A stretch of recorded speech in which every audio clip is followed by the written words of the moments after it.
Yeshua HaMashiach, we must allow that inspiration to fill our hearts and our minds. We must walk in the light of the Torah. It must inspire us because he is the one that gave that to us. If he has created all things and he gives us a Torah, a law, a discipline that create the dynamics of his will, and that we are exalted above all nations, and that nations are inspired when they see us, because even as the men were not like other men, our daughters of Sion, they're not like other women. He chose an elect to do that. He was the one.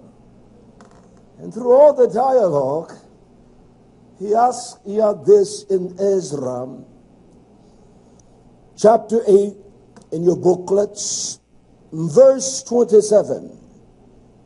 He uses the words Nabat. I want to deal with the derivatives of that one words.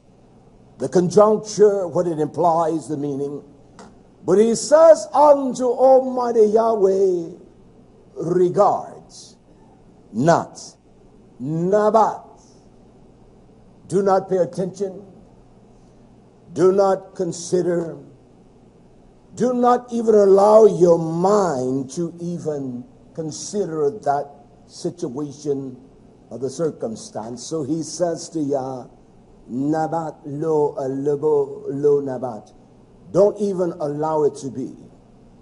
When the word not is implied, it is said unto the Most High, the word lo, is that there is no way that you can regard. Regard not the endeavors of those that act wickedly, those that walk in the spirit of Risha.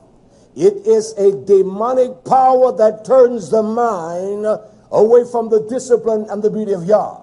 It is a man that does not consider what Yah has ordained, because we think it is mute, it has no purpose, and it certainly cannot sustain us. Who is being sustained by the world? No one.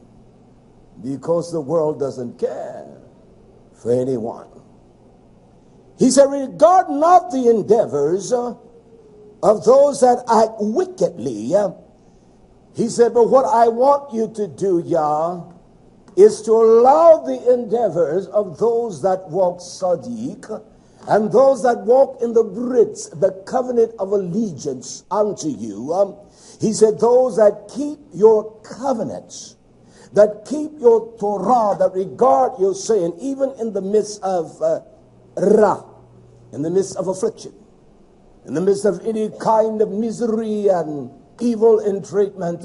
He said, don't consider them, but you consider those that walk in the disciplinary order of life according to your command. Well, there is no duplicity in Almighty Yahweh.